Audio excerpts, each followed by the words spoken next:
Howdy y'all, so this time I watched a couple of modern day Halloween movies, and I'm going to kind of go over everything that happens, along with some interesting coincidences. The first one's based off of a late 60s TV show, and has overall gotten mixed or average reviews. It's rotten on Rotten Tomatoes with a 48. It's rotten! And the audience has it as a 36. I'll probably agree, but let's see. I do enjoy watching badly reviewed movies. Now, as I am familiar with the Munsters, I never actually sat there and watched the TV show.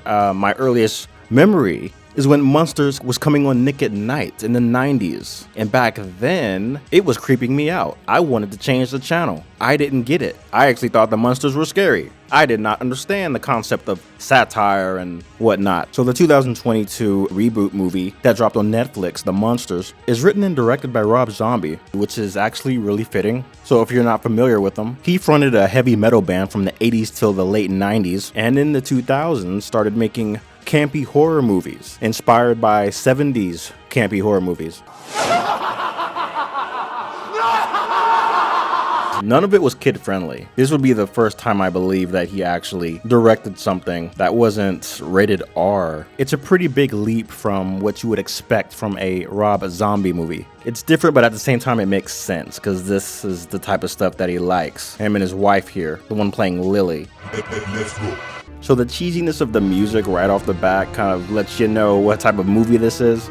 Here you see Hagrid and some other guy go into a really dark shed, and it appears they're in a Transylvanian cemetery. It's definitely coming off as like a cheap reboot of an old monster flick or something. Maybe even a spoof. You got Hagrid and his partner here trying to break into a coffin. Looks kind of empty. Gee, you think? Get ready for a lot of on-the-nose cliche jokes with this one. But the way the zombie just kind of pops in there is actually kind of funny. He just kind of pops in there with a British accent like, "Oh, I didn't know I had company. Help yourself to some toy." And for some reason, he wants to sit there and take a picture. So apparently they're going around looking for body parts. Strange transition there. It's like a bat symbol for toddlers or something. Here's the start of the green lighting. You'll be seeing a lot of that. Somebody's waking up. It's the Booberry mascot. Oh no, it's the Count. He has his little assistant here named Igor.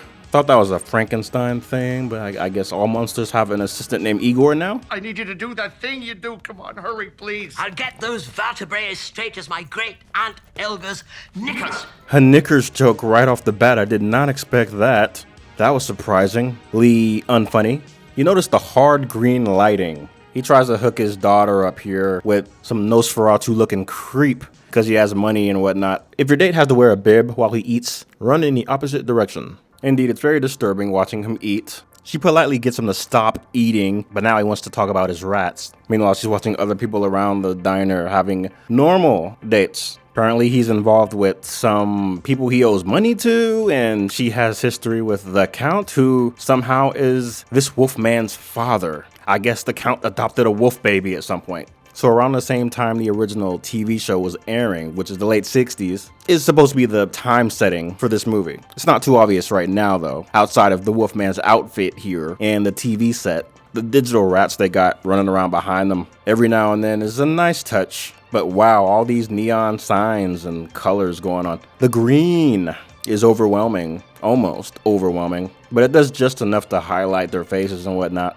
The lighting is just an interesting choice. It's like neon-y blues, straight up blues and purples and greens. Every now and then they'll mix it up. This is the lighting of Transylvania. I guess that's, purposely for just Transylvania and not the whole movie. But the lighting reminds me of how I wanted to light my sets when I was like a 20-year-old first-year film and theater student. I didn't really know how lighting worked, but I just thought it would be cool to just make everything in color. Turns out it doesn't look too realistic on screen. So in that, it makes it very cartoonish. This guy's doing something extra creepy. He's like, "I got a surprise for you." This is the first of many ongoing gags that's like, how long is this supposed to be? Are we supposed to be laughing right now? Can we move on?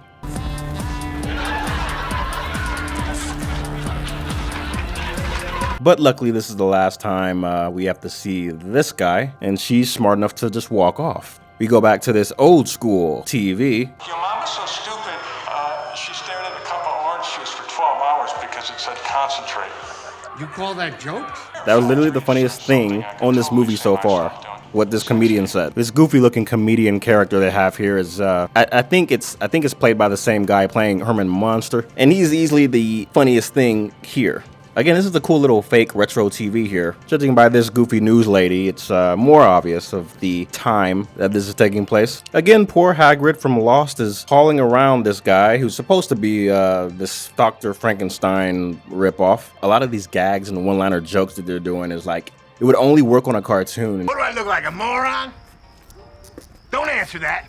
And them trying to actually act it out is just, it's something else. The lighting kind of helps, you know, tell us that this is like a freaking jokey, cartoony thing, but the lighting isn't helping the actual jokes at all. So Dr. Frankenstein's Igor assistant here, Mr. Hagrid, trying to get the brain of a recently deceased genius, but he ends up getting the brain of the recently deceased comedian, as you just saw in the previous scene on TV, that they both died kind of at the same time or whatever. So now, here they lie, conveniently, side by side.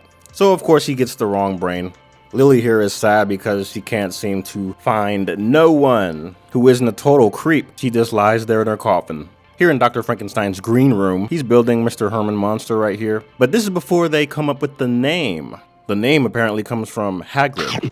He's just sitting on here crunching on a sandwich. So the Hagrid Igor character here just comes up with Herman and then Munster after the Munster cheese he's eating. It's not a bad name, I think. I come up with Pokemon names in the same way. So they do the necessary bringing the Munster to life sequence. I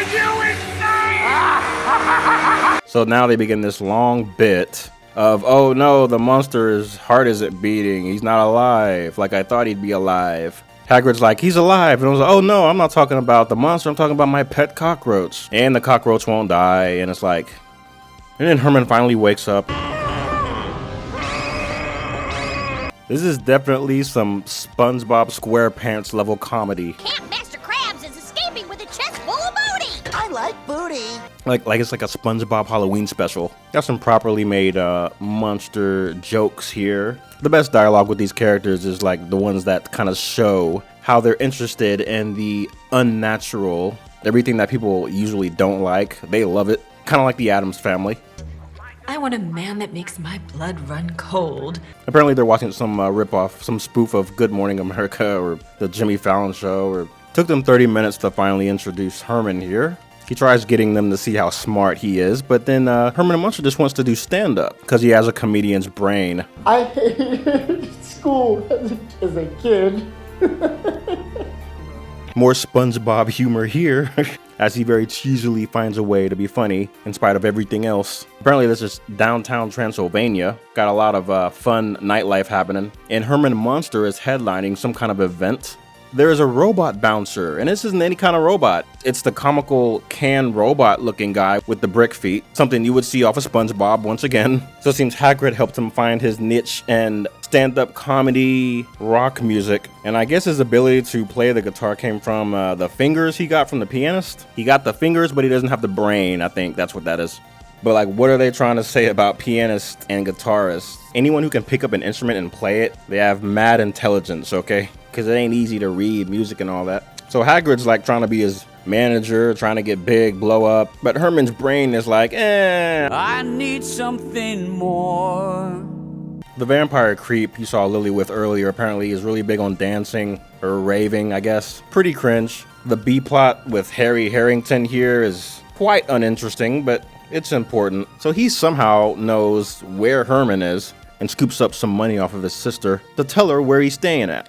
A lot of these moments come straight out of a comic book. Pretty funny scene here when they first meet, actually. It's like he tries to play off his interest in dating her. Acts like he might be busy or whatever. But then you hear him celebrating inside. A lot of cliche jokes in here, but this one plays out kind of funny. It's like, oh yeah, I was just checking my schedule, and I got I think I'm free tomorrow. Out of nowhere, he's like, far out, I can dig it. I was hoping he wouldn't start saying, yeah, baby, yeah. He already got the outfit and the lingo. Like, don't make an Austin Powers reference. The Count greets him outside the door, and he's like, what? What? I can't hear you. Then when he teleports down to him, he's still yelling. He's like, the bit's not over yet? He's like, yeah, the bit's over, come on. You see that smoke machine working its ass off.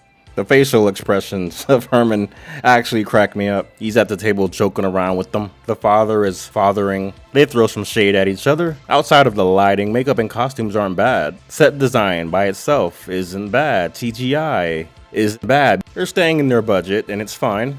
It seems to work. The Transylvania lighting still looks like it was done by a 19-year-old film intern though. We finally start seeing them in some natural lighting, and it just feels better on the eyes at this point. The light in this scene makes Herman looks like he's straight up blue.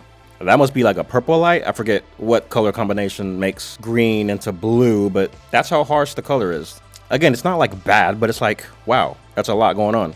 They start dating in the natural lighting, and it does not take long for Herman to be like, marry me. Grandpa Count is, well, I guess he's not a grandpa yet, but Grandpa Count is over here trying to make some potion that gets rid of Herman. He doesn't like Herman because he comes from the mud, and what you see is what you get. He wanted Lily to be with some rich, ugly mofo. It's this. Is that what I think it is? But Grandpa Count finds out she's getting married, and he can't stand it. He falls out. He goes back to sleep. Herman meets his brother-in-law for the first time, and he's like, who are you supposed to be? This is their first time meeting. Again, it does not make sense how he knew about Herman before Herman knew about him. Maybe he's just a slimy individual. So Lily makes quite the entrance on the wedding day, and the receptionist is the robot that you saw earlier, the bucket robot from SpongeBob. The robot swears them in, and then he's like, if anyone objects, and then Count Dad is like, hello, I have a problem. The robot loses control and kind of catches on fire, but they're married at this point. His job is done. So they drive off to their honeymoon, and the werewolf brother-in-law just makes an ass out of himself. So it turns out this Lester werewolf guy in the disco outfit was hoping Herman would get married so he could be the owner of the castle and therefore be gullible enough to sign it over to Lester before he even knew what was going on. Just a terrible, slimy character. So they honeymoon in Paris, or a Paris look-alike, but they're away from Transylvania, so they freak everybody out. But of course, when they freak out, it's a little bit overboard. Like, they really overdo it. They don't look that crazy. Herman does not look that scary. It's not like it's the Nosferatu looking guy from the beginning. They go looking around for some creature that's in the sewer system and keep it as a pet. The next scene, you got Grandpa reading a Play Ghoul. Not Playboy, a Play Ghoul. Checking out some spread of someone that looks like Squidward. The comedy is so dated and cheesy, but this is supposed to be the early 70s, late 60s, so I mean, they did have magazines like that back then. He gets the news that they're being evicted. Herman Munster has no idea. He's somewhere like on that honeymoon waiting for Lily to join him in the bed while he watches Woody Woodpecker, that demon dog thing that they found in the sewer or whatever, is taking a bath. It's bath time. The way he's so concerned with this Woody Woodpecker cartoon though, pretty funny. Gramps pays them a visit from, I guess, Transylvania. He just shows up and they do a little bit where he's like, oh, thank you for the wine. Here's your tip. Cliche, cliche. I feel like she should be a lot more surprised to see him show up like this. Father! What's going on? Probably one of the most unfunny things Herman ends up doing is doing a I'm gonna hold my breath and hope the problem solves itself bit. When's the last time you seen that? Very, very, very childish. More live action SpongeBob level comedy. Herman's inspiration for pursuing a Hollywood lifestyle is probably similar to how I would do it. You see someone on TV who looks worse than you, and he's like, wow, if he can do it, I can do it. Some random advertisement gives them the idea of where to relocate after they get evicted. Batman 66 segue. They're using that Squidward's house tiki head. Maybe Rob Zombie's a SpongeBob fan himself. That would make a lot of sense. He gives them something to turn Igor into a bat. Apparently the Orlok creep from the beginning has been eaten by a horde of rats. And I couldn't care less. Conveniently, it's Halloween, right when they need to go look for a house. And the retail lady is going to be in a costume or whatever. I'm not sure if the Munsters understand Halloween. I don't know if they acknowledge it as a holiday or they just live Halloween every day. This low-budget airplane scene right here, everyone has conveniently gotten scared away into economy class and left them up here in business class. Again, they're not that scary looking. They're not that threatening. No one's going to be going out of their way to run away from these guys. And the whole thing is like a long bit. It's one of these long bits that's like everyone's trying to get as far away from them as possible, but meanwhile they are as non-threatening as possible. Herman the Munster is getting drunk off of Shirley Temples, and it really just kind of goes longer than it should. The stewardess apparently jumps out of the plane so that she doesn't have to deal with them anymore. They finally get to their destination, and Herman needs help getting off the plane. Like, he's too big to be getting drunk off of these little Shirley Temple drinks. Maybe it's because he's hollow, he's like Tin Man or something. He gets drunk easily because of that. CGI plane, again, this went on way too long. Somehow the witch costume by the retailer is an improvement. She faints after seeing Herman. Why? You're in a costume yourself. It's Halloween. As a retailer, I think she is taking it to the extreme. Again, she really shouldn't be that surprised to see people all decked out for Halloween when she went this far while on the job to be in costume. Cheesy segue into a tour of Hollywood. This is probably the cheapest way to do it. Good for them for saving money. Once again, they were well within their budget with this one. Their $8 million budget. They roll up on their neighborhood, and everyone is celebrating Halloween right now in the middle of the day. Very convenient for the Munsters in their naivety, because literally the next day everyone's gonna be out of costume again. They find the Edward Scissorhands house at the end of the cul-de-sac. We get into another long-running bit that she doesn't know that they prefer old creepy stuff. So they finally move into their home, the home that they have during the TV show. And they literally don't know what to do next. It's kind of weird. It's like this long bit where they're like, okay, now what? Really? Now what? They're like, I guess we gotta get jobs and I don't know, have kids and stuff. I don't know. Luckily, the actual Halloween block party takes place that night. Conveniently, they get the best costume award or whatever that is. Herman gets an offer to work at a funeral home, and then they talk about, you know, dead bodies fermenting and the right type of coffin to use. Herman's like, I can dig it, and he takes it. They get back home, and on the TV, you can see something that starred the original Frankenstein. Next morning, they're chilling, and there's this CGI bat, and I'm just now realizing that that's supposed to be Igor. Apparently, the Count can't turn Igor back into himself. Forgot all about Igor. Knickers! We get a good callback here to the original intro to the TV show, as Herman gets his lunchbox and goes off to work. But soon as he goes out, he is horrified to see that everything has gone back to normal in their neighborhood. It went from Halloween block party to just being the sweetest, most diverse 60s cul-de-sac you've ever seen. He almost has a heart attack. They go to see what the big deal is, and they're like, oh, the horror. The absolute horror. Can't stand it. These grown adults on the bike need to find somewhere else to go. Herman and his sunglasses must be a thing. I'm not too familiar with it, but every now and then he puts that on. They get greeted with Lester's ugliness, and they're like, hey, didn't you screw us over? You got a lot of nerve coming back here with your hairy face. And conveniently, he's like, hey, I blew up. I got money now. I'm gonna give you a cut. And they're like, oh, cool, yay. We're not broke anymore. I guess that's good, but this is how they end it. Actually, they end it properly by doing an actual homage to the Munsters intro, minus the children. Now, the three Munsters actually did pretty well here, especially Herman. Apparently, he did some work in the 2000s as the caveman guy from Geico commercials. The Count here had been in a lot of other movies in the past and probably had the most experience here. He did well too. I mean, I really believe that he was the new Count. It was actually good casting, but it felt so much like a Spongebob Halloween Special. And in that first half of the movie when they're in Transylvania, the lighting is just, it's not too much, but it's a lot.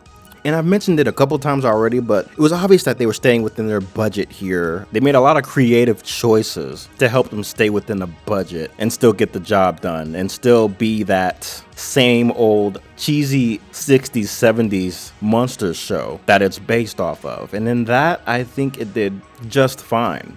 If you want to get inebriated and watch some bad modern day Halloween movies, I definitely recommend this. Thanks for watching. If you made it this far, be sure to thumb me up and subscribe for more random nostalgia and interesting coincidences surrounding said nostalgia. See ya.